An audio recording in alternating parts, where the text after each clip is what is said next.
Hello and welcome. My name is Simon and we are the Whales of Wall Street. Today we're going to be looking at green finance and why this is relevant to today's world when it comes to tackling climate change and other regulations as well. So without further ado, we're going to go straight to my wonderful PowerPoint presentation, a big throwback here, and we're going to have a quick look at things like traditional banking versus crypto and some other elements as to why this is important. So, topics today: traditional banking methods, crypto methods, an impact comparison of traditional versus crypto, banks' emissions, which is really interesting, and is crypto the savior? So let's see what answers we can get out of this. So the reason I find this quite a interesting topic, I know I've spoken about this in a couple of previous videos about sort of Agenda 30, the sustainability program, and what the World Economic Forum are doing and things like this. Finance is actually a big part of this, and it's quite interesting when you delve into it as to why that might be. So just a few points here. Those that haven't seen it, I do recommend going onto the UN, the United Nations website, have a look at the Agenda 30 document. There was an Agenda 21 document, which everyone thought was a conspiracy theory. It was actually real. You can read that one as well. And that kind of leads up from 91 all the way up to just gone 2020-21. So this one is basically a document, essentially, or a regime or program signed, I think, by over 100 odd countries worldwide around 2015-16, with a goal of achievements to be done by 2030. So this kind of involves things like the economy improvements, reduction in pollution, sort of sustainability within population. So there's multiple elements on this. Like I said, do go and take a look at that. But this is really big for when finance comes in, as it were. So why do I bring finance into this? Well, let's have a look. So first of all, we're going to start from the sort of basics. So traditional banking methods, which I'm sure everyone's fully aware of since I was born, and I'm sure many of you out there, banks have been around for quite some time, and their traditional services. And obviously the transition to online more recently in maybe the last 15 years or so. So there's some key things here that I'm just putting out for us to be able to compare later on in the video. So there's things like key points like international transfer fees. So this is usually hidden within exchange rates when there's kind of cross-border payments being occurring. BACs, which I'm sure many of you have seen when you make payments to other people or to other companies. This process can take up to 3 days. And then there's CHAPS payment as well, if you want more of a slightly delayed, depending on what time you do it, a same day payment. And sort of elements of traditional banking can essentially be potentially slow and expensive, lack of flexibility, and in terms of the declaration of the amount of money versus the real amount that you actually get when we're talking about things like big transactions and cross-border payments and things like this, there's not very much transparency within that, and the exchange rate in terms of the drill down, seeing what you're actually kind of paying for in these sorts of things.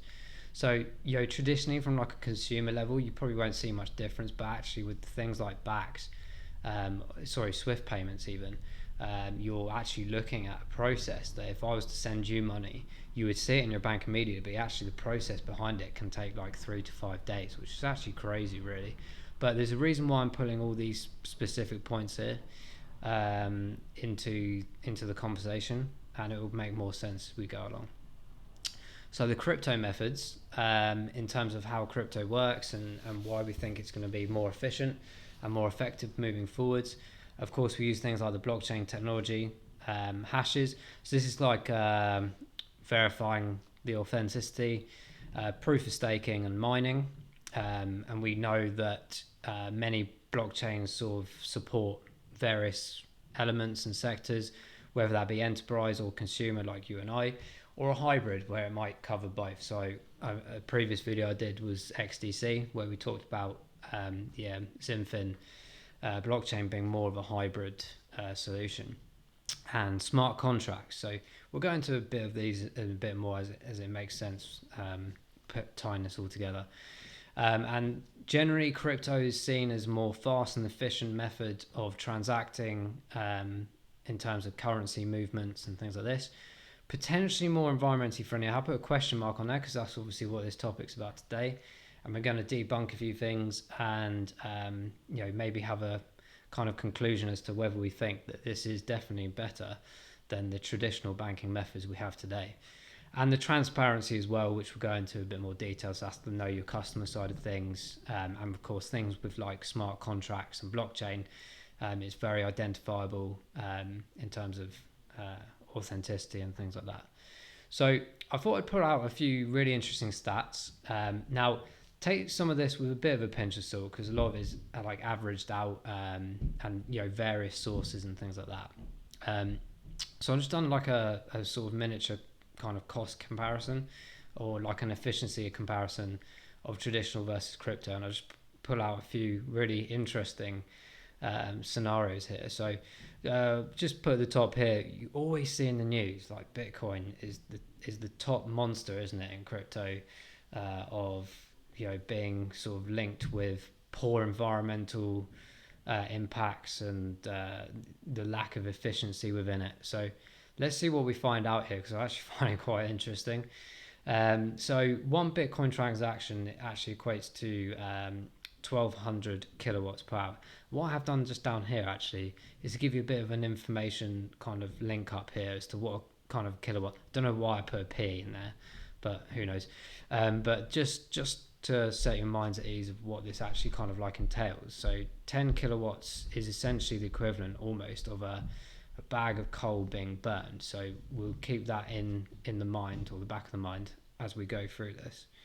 So you've got things like 100,000 Visa transactions per, which equates to 148 kilowatts per hour. So you can see there's a gigantic difference between the usage of like Bitcoin as a transaction versus the traditional Visa methods. This obviously isn't taken into things like consideration like Swift and other things like that, but it's just kind of a comparison field to this. Now, global banking, which we'll go on to in the next slide. I couldn't believe this when I was looking at loads of different statistics and information across the board. The consumption of global banking is 238.92 terawatts per hour per year, which is basically the equivalent of this in terms of kilowatts per hour. That's a lot of fossil fuel carbon emissions footprint, right? That is incredible. I didn't realize that. When someone said to me like, crypto is much more efficient than traditional banking, I was like, how's that possible? Like, to me, like a banking, like me sending money to you or whatever through my app or through a bank, surely there's nothing really to think about with that. But we'll go on to that. That's a staggering number. Gold mining, the old usual digging and in terms of like the tires that are used for like the diggers and things like this, it all contributes to the carbon footprint, right? So it's not just about digging with a chisel or whatever, it's loads of different aspects to it. But 240 terawatts per year, so that's actually even more so than the actual traditional banking methods, which is crazy. So all those, it's kind of like a moral principle now, isn't it? Like if you're investing in gold or these specific things, or you've been involved with banking, you might take a step back now and be actually like what this is contributing to the world's emissions. I stuck Ethereum in there. You can see like that's a major improvement. It's quite old technology in terms of the crypto life cycle at the moment. Ethereum, maybe 5-6 years, and of course it keeps improving, and I'm sure that this number will come down. But that's an amazing drop, isn't it, compared to Bitcoin? Albeit Ethereum of course is its own blockchain as well and system, but in comparison to traditional banking, it's so low. It's incredible. So you can see why a lot of entities and corporations are starting to use like the Ethereum platforms, and of course things like Cardano coming out moving forward, and this, that and the other. So sorry, I just disappeared on the screen, but I'll come back in a sec. So Bitcoin carbon footprint kind of stands at the moment of around 128.3 terawatts per hour per year, the equivalent of the electrical output or emission output of Norway in a whole year. Wow, a whole country. Now I know Norway is not the most gigantic country, but to basically match, if not be worse than a full country, considering the population and everything, that's quite amazing.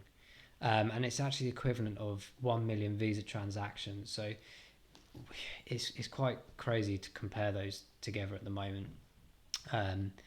But we move on to the banking emissions. This was incredible. So this is again, like I mentioned at the beginning of the film, take it with a slight pinch of salt, but they're fairly accurate in terms of the accuracy of what would actually be typically used in the bank, whether that be an individual bank branch or the entity of a bank, and generally the global banking system as well. So how do banks collectively impact carbon emissions? Impact the carbon emissions and the climate agenda. So I don't really think about this. So it's like literally things like the personnel, so people traveling back and forth to work, whatever kind of format of travel that is. Of course, with electric and things like gas buses and hydrogen and stuff like this, that will improve, I'm sure, over time. Overheads, things like aircon, heating, lights, all of these things are never really considered about the impact that banks have and finance has into this. PCs, of course, money collections, when the vans used to come, or still do come and collect money backwards and forwards, whether that be from a retailer or a business to the bank or from the bank to another destination as well. The website, of course, in terms of the server capacity behind that. CRM, which is usually customer relationship management, things like leaflets, emails, all those kind of things, and servers. Now, it's quite interesting because apparently per bank is about 100 servers, which is quite incredible. So the servers alone contribute to 400 kilowatts per hour, 24/7. So essentially 800 megawatts, which is the equivalent of, I believe, over the year, 61.4 megatons of CO2. Wow. 12.5 branches per 100,000 adults. This is worldwide. So that equates to just under 700,000 branches worldwide, which is staggering. 3 million ATMs across the world as well, contributing 400 kilowatts per ATM. So you can kind of see here the sort of breakdown of what that kind of equates to, and comparing it really with other things, it's quite a substantial amount of emissions and carbon footprint being used. Couldn't believe it when I was, and that was from like 4 or 5 different sources, averaging out a bit, but it does give you a big indication as to why this is such a fascinating topic, why you might have seen the recent sort of FUD, or maybe even actually a beneficial piece of news when Bitcoin and the Tesla situation. Well, actually, yeah, there is a big point here to make about banking and crypto and the emissions and things like this. Bitcoin, of course, does use a lot, but actually comparing it to our traditional methods, it's way up there. It's actually better by even half, which is crazy. But what I would say, of course, as blockchain and Bitcoin in particular, as chain improves, I know there's been some recent announcements. I think in Q3 or Q4, we will have some developments of Bitcoin to make it more efficient. As that kind of technology keeps improving, we keep seeing better assets, better blockchains, better utilities, the tokenomics and things like that. We will see even greater reductions. So this isn't even like the end game here. This is what it is right now. In 10 years' time, this is going to be so far ahead, unbelievably.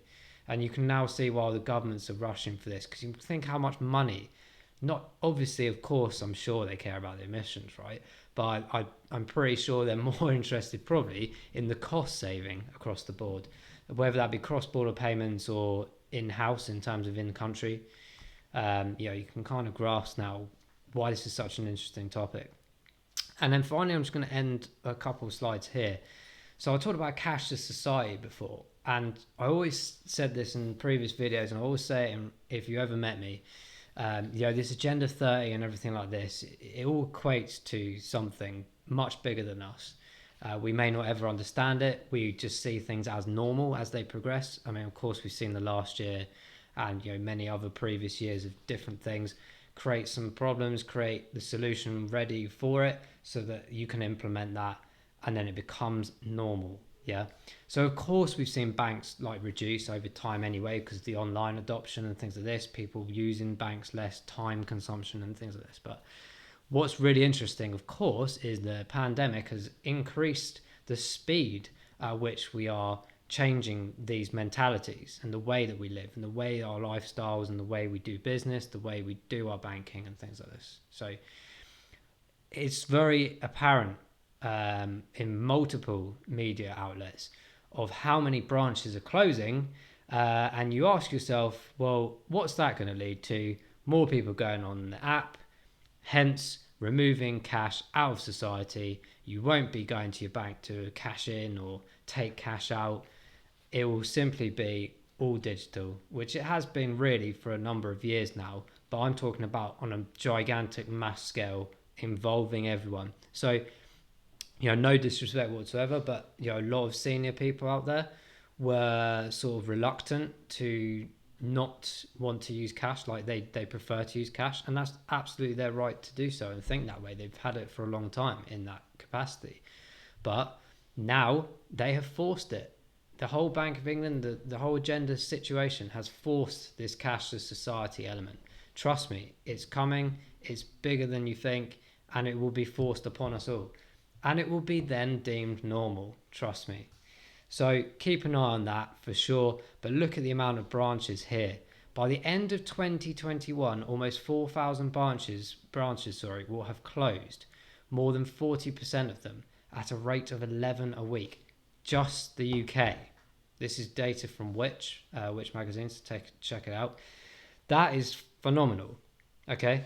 And yes, HSBC with statements about because of the pandemic and things like this. No, it's been planned for a long time. It has just been, sped up a bit basically. But of course, people using the phone, the internet, smartphone. This led one of the points previously about control mechanism and are we giving too much away because we've already given like the smartphones to our lives and they've kind of taken over. If banking does this, what's it going to entail? That's why I have the sort of skepticism of like CBDCs versus like the actual general crypto. Decentralization is really important for us to cling on to before CBDC takes too much of that. And I'm sure it will balance, of course, but let's think about these things right now because they are coming in more and more thick and fast. It's happening. It's happening. And like I said, go and look at the Agenda 30 program, the document on the UN site. Download it. It's 40 odd pages. Read it once a night or something, bits of it. And you will see the massive developments across the world in multiple sectors, multiple industries, multiple reasoning. And finance is definitely one of them.